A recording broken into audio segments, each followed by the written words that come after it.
नमस्कार, मैं हूं सौरभ दीक्षित और आप देख रहे हैं बिस्तक।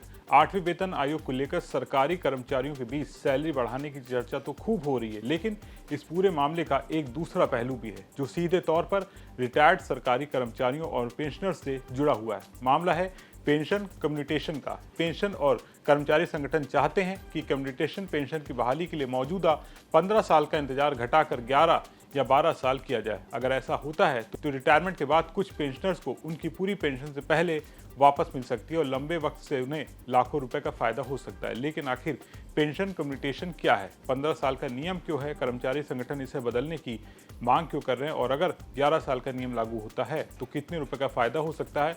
आइए पूरा मामला बेहद आसान भाषा में समझते हैं। सबसे पहले समझिए पेंशन कम्युटेशन क्या होता है। मान लीजिए कोई सरकारी कर्मचारी रिटायर हुआ और उसकी हर महीने की पेंशन तय हुई। अब रिटायरमेंट के वक्त उसे अचानक बड़ी रकम की जरूरत पड़ती है, मसलन घर बनवाना है, बच्चों की जरूरत है या कोई बड़ी जिम्मेदारी है। ऐसे में कर्मचारी अपनी पेंशन का एक हिस्सा पहले ही एकमुश्त रकम के तौर पर ले सकता है। इसी व्यवस्था को पेंशन कम्युटेशन कहा जाता है। इसके बदले बाद में हर महीने मिलने वाली पेंशन से कम्युटेट किए गए हिस्से की रकम काटी जाती है और मौजूदा केंद्रीय पेंशन नियम के तहत आमतौर पर 15 साल के बाद कम्युटेटेड पेंशन बहाल होती है, यानी 15 साल तक हर महीने आपकी पेंशन का कम्युटेट किया हुआ हिस्सा नहीं मिलता है। अब इसे 100 रुपए के उदाहरण से समझ लीजिए। मान लीजिए किसी कर्मचारी ने अपनी पेंशन में से 100 रुपए प्रति महीने कम्यूट किया। इसके बदले रिटायरमेंट के वक्त उसे एक मुश्त रकम मिलेगी।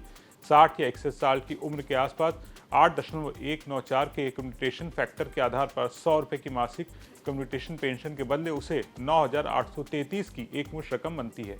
अब हर महीने उसकी पेंशन से 100 रुपए कम मिलेंगे। 10 साल में सरकार की तरफ से कम हुई पेंशन की कुल रकम होगी 12,000 रुपये और अगर 15 साल तक कटौती जारी रही तो 18,000 रुपये।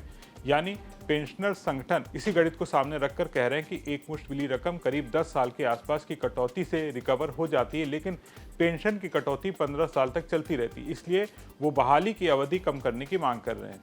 अब सवाल है आखिर 15 साल की अवधि तय क्यों की गई है। पेंशनर संगठनों का कहना है कि मौजूदा व्यवस्था करीब 1986 के आसपास लागू हुए ढांचे से जुड़ी है। उस वक्त आर्थिक परिस्थितियां आज से काफी अलग थी। उस दौर में ब्याज दरें काफी ऊंची थी।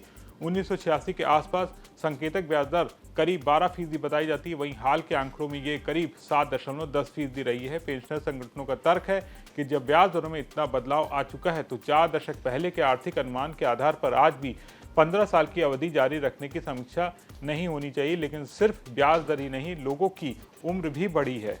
कुल मिलाकर सबसे जरूरी यह है कि 11 या 12 साल की बहाली अभी कोई लागू नया नियम नहीं है। ये फिलहाल कर्मचारी और पेंशनर संगठनों की मांग है जिसे 8वें वेतन आयोग के सामने उठाया जा रहा है। अगर भविष्य में सरकार इस मांग को स्वीकार करती है तो जिन पेंशनर ने अपनी पेंशन कम्युनिट कराई है उन्हें कम अवधि के बाद कम्युनिटेड हिस्सा वापस मिलने का फायदा हो सकता है और जैसा कि हमने उदाहरण में देखा, कुछ मामलों में ये फायदा लाखों रुपए तक पहुंच सकता है। यानी 8वें वेतन आयोग की चर्चा सिर्फ सैलरी कितनी बढ़ेगी तक सीमित नहीं है। इसके साथ ही सवाल भी बेहद अहम है कि रिटायरमेंट के बाद पेंशनर्स को अपनी पूरी पेंशन कितनी जल्दी वापस मिलेगी।